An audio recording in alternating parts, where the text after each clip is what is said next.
Brought to you by V-Guard, co-powered by Sensodyne and Vimal. పలుకులలో కేసరి. Associate sponsor UltraTech cement. మరి ప్రధానమంత్రి గారు ఆంధ్రప్రదేశ్ రాష్ట్రానికి అన్యాయం జరిగింది కాంగ్రెస్ పార్టీ చేసినప్పుడు, మరి మీరు ఫాదర్ ఫిగర్ కింద ఉన్నప్పుడు మరి న్యాయం చేయాలి కదా, ఎందుకు చేయలేదు అని అడుగుతా ఉన్నాం. ఇవాళ డెఫిసిట్ బడ్జెట్ 2014లో 22,000 కోట్ల డెఫిసిట్ బడ్జెట్కి సంబంధించి కేవలం 4,000 కోట్లు ఇచ్చారే.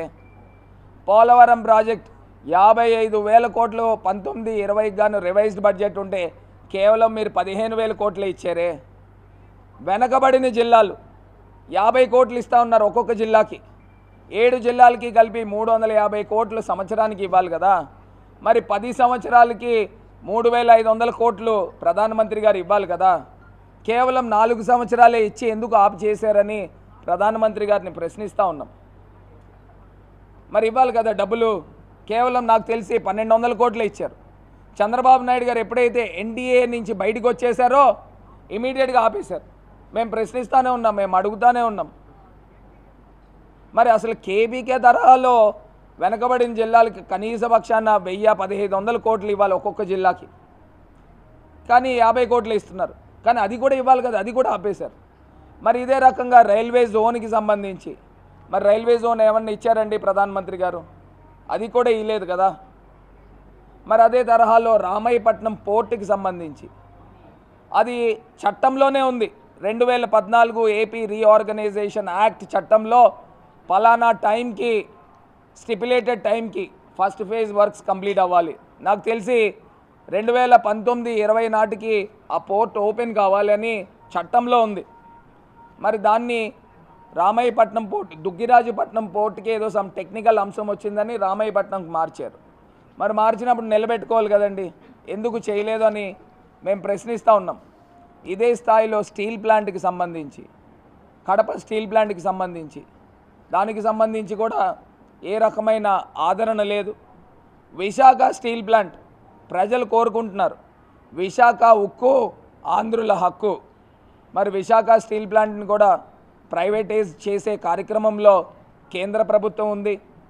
మరి దీనిపైన ఏమి సమాధానం చెప్తారని ఇవాళ మేము ప్రశ్నిస్తూ ఉన్నాం. ఇది కాకుండా పలు అంశాలు, కారిడార్ విశాఖపట్నం నుంచి చెన్నై దాకా కోస్టల్ కారిడార్, దానికి సంబంధించి ఏమి నిధులు ఇచ్చారు ప్రధానమంత్రి గారు? ఇలాగా చెప్పడానికి ఇంత లిస్ట్ ఉంది ఏపీ రీఆర్గనైజేషన్ యాక్ట్కి సంబంధించి. ఆ యాక్ట్ 10 సంవత్సరాలు దీంతో కంప్లీట్ అయిపోయింది. ఇప్పుడున్న ఏప్రిల్కి కంప్లీట్ అయిపోయింది. దానిపైన మీరు ఏం స్పష్టత ఇస్తారు? 10 సంవత్సరాల్లో ఆనర్ చేయలేదు కదా చట్టాన్ని. ఈ చట్టాన్ని ఇంకో 10 సంవత్సరాలు మీరు ఎక్స్టెండ్ చేయబోతా ఉన్నారా అని ప్రశ్నిస్తూ ఉన్నాం.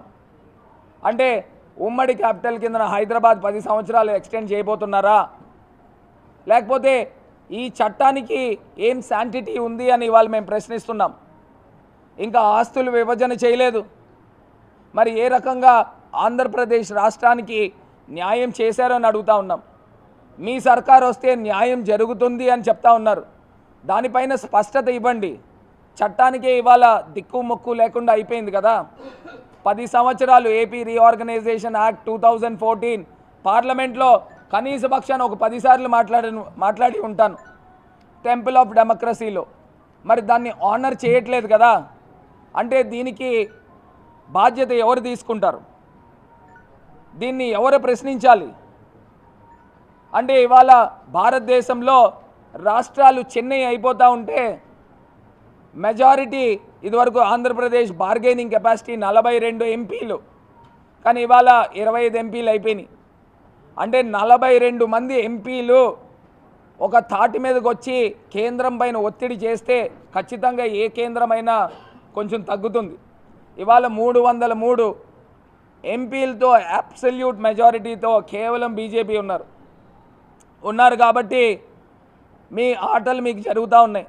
కానీ ఇవాళ Andhra Pradesh state is considered to be minorities of the country.